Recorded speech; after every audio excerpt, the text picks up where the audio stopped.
I don't think we have ever celebrated our first generation migration stories, especially women's. They never wave their flag. I think it's time we need to tell their stories.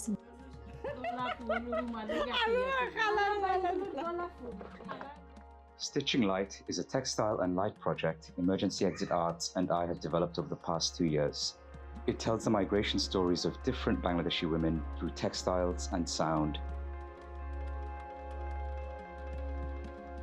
Although it's specific to our experiences in Bangladesh, I think anybody can relate to the childhood innocence that's portrayed in the panels.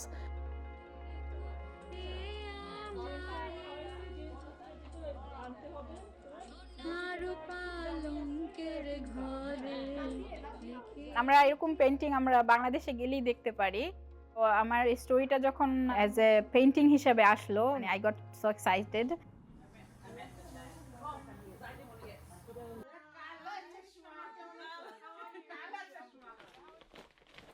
খুব ভাল লাগলো কি আমি একটা খাতা এত বছর পর হাতেও নিলাম আর বানালাম, যেটাকে আমার খালা আমার মা বানাতো, এখন আজকে মা আমাকে নিয়ে বানাইলো। আমরা সমবয়সী অনেক মেয়ে পলাশ হই। সব সময় ভালো লাগে যে সবাই আমার বাসায় কথা হইতেছে, তারার লগে এনজয় করা যায়, গপসপ করা যায়। স্টোরি টুরি আপনার গল্প আছে, কত সুন্দর সুন্দর গল্প ইও বানাইতাস।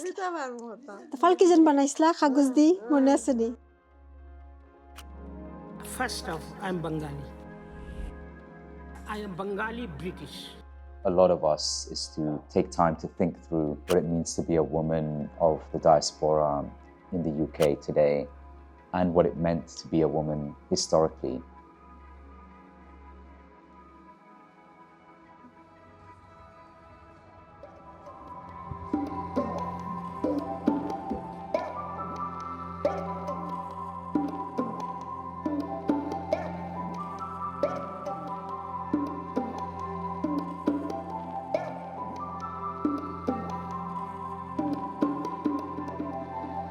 খুবই ভালো লাগছে যে আমাদের সবার মিলিত চেষ্টায় এটা আজকে সফলতার রূপ নিয়েছে। আর খুবই মেমোরেবল একটা এক্সপিরিয়েন্স, মেমোরেবল কি বলে হোল প্রজেক্টটা মানে সবসময় মনে থাকবে।